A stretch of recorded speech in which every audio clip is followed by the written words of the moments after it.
So the car is going to have some work done on it. It's got its MOT in February 19th, I think. But it's had a bit of an issue with the starter. The starter hasn't really been starting the engine when the engine's hot. So it's actually okay.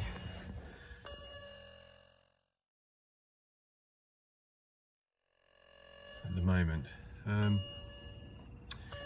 Getting very bad fuel economy, 22.6 mpg, and I have a feeling that the knock sensor might be going, because I don't think, it does not get driven hard, this car, and I feel like it should give better mileage than that.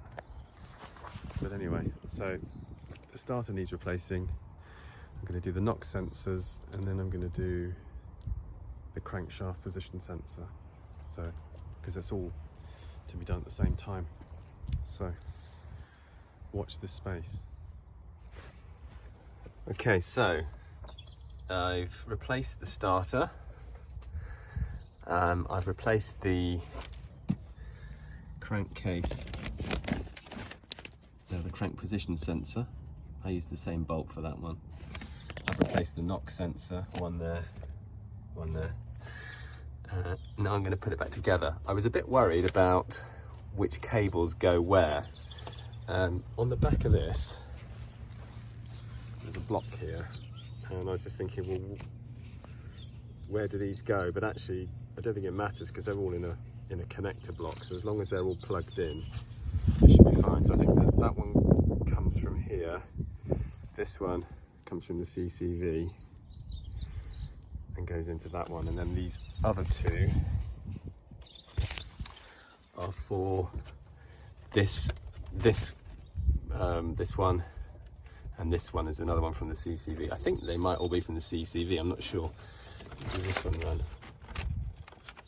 This goes into that block. Yeah, if you replace the knock sensor, the connector for the knock sensor clips in here underneath, so that's the new knock sensor, so that needs to get clipped into there, and it goes through a little clip here which holds the hose, so don't forget to plug that one back in. So I'll do that now. It's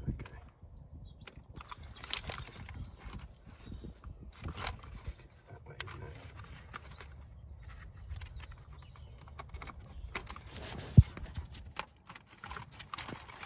Good. So on the front you've got this one, you've got this one, and you've got this one.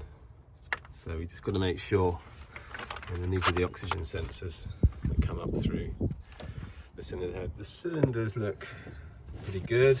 Well, I say the ports, they look pretty good. Just shine my torch in there, I don't know if you can see. Pretty good. But this is a port injected, so you would expect it to be good.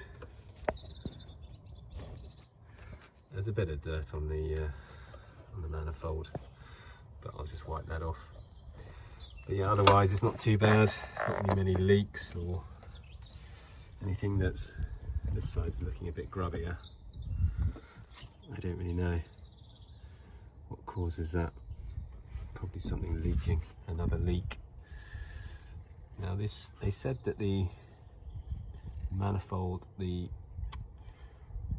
head gasket, what's it called, cover gasket was done. It does look a bit grubby, but I don't think there's any new leaks there, so I think that's probably just they didn't clean up the old one. But anyway, we'll have a look. Okay, so I've just been for a spin in the car. This car only ever showed a maximum of 22.6 miles per gallon on the mileage consumption. I've just replaced the CCV valve and the 3 hoses with BMW genuine parts, and now it's showing 32.1 miles per gallon. So whatever it's done, it's obviously done something, and the engine is nice and steady on idle. So all the hoses fitted perfectly, they all clicked into place nicely, and yeah, I mean, this is just an example of why you should buy BMW parts, because you just know that they're going to fit. So I don't know how long the previous owner's been driving around with, you know, with dodgy CCV, but all of this stuff on the intake manifold, it all impacts on the engine. And if you've got leaks, then the mass airflow sensor's not getting the right signals. Yeah, the whole thing is basically skewed.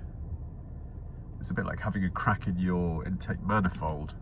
So yeah, my advice would be if you're buying, or if you're thinking about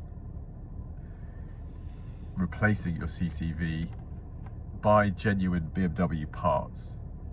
I think I bought it from Cotswold BMW. It was £205 for all 3. So you've got the CCV, you've got the hoses that go to the inlet manifold. The back of the inlet manifold is one hose with 2 connectors, or 3 connectors, and then you've got the one that goes to the valve cover, and then you've got the return pipe which goes from the bottom of the CCV down to the sump. So yeah, you've got that lot together, and it's about £205. As I said, if you buy the Febi part, you might be able to get it in the UK for £150. Doesn't seem like a good saving to me. Or if you buy it from places like Auto Doc, you can get it for about 75 quid or something, but I still don't think it's worth it. Get yourself the BMW, genuine BMW parts, and I think you'll have a much better experience. So yeah, we'll see how this unfolds in terms of ongoing fuel consumption. I do actually measure the fuel consumption when I fill up the car. It's not just a case of take the trip meter's word for it. I take a note of how many miles I've done and how many litres I've put in the car when I fill up with fuel, and I do a calculation, and yeah, it's been around 28, 29 mpg. So I'm expecting that to improve. I do not drive this car hard at all, so I'm expecting it to go up from that point. So yeah, even if you spend £200 on these parts, if that gives you an improvement in fuel economy of say 5 miles per gallon, it doesn't take long to get that. Money back in terms of fuel savings. So yeah, genuine BMW parts, big fan.